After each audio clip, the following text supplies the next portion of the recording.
التمين وش عم الطير وحيح انا التمين وش عم الطير وحيح انا التمين انا التمين وش عم الطير هلا بابي. هلا يابا. ابويا شني؟ نايم قاعد. ايش عندكم؟ اكيد خلص الاشتراك مال الانترنت وتردون فلوس من عندي. يابا بعد من ناويك احنا نعطيك فلوس مو انت تنطينا. ومو بس هيك، راح ناخذك ويانا الاربيل وعلى حسابنا همين. هاي شنو هاي؟ ولكم انتم تضحكون علي؟ لا يابا مو نضحك عليك، احنا راح نخلي الناس كلها تضحك علينا. شلون ولك؟ الناس تضحك علينا؟ ليش احنا شو مسوين؟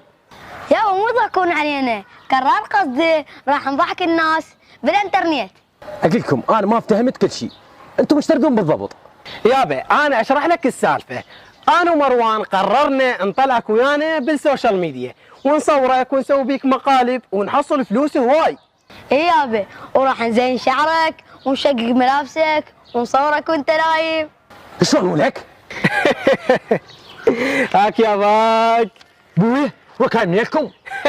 يابا هاي هيك، احنا من راح نشقق ملابسك ونصورك وانت نايم ونصورك وانت تاكل، راح ننطيك بدال ال 25,000 راح ننطيك $200 كل اسبوع. انا اخوك، يعني تصورني وانا نايم وتعطيني فلوس؟ يابا ومو بس هيك، راح نخلي الناس كلها تعرفك وتصير مشهور. وكم انتم تضحكون علي؟ هاي السالفه منين جبتوها؟ يابا انت مالك شغل، احنا نصورك ساعة نشق ملابسك، ساعة نضربك راجدو وانت نايم. نشبوا لك؟ هاك ياباك. ها؟ اذا هيك انا موافق. يابا مو بس هيك، حتى امي راح اطلعها ويانا. لا لهنا كافي، مو لهالدرجه هاي. هاك ياباك.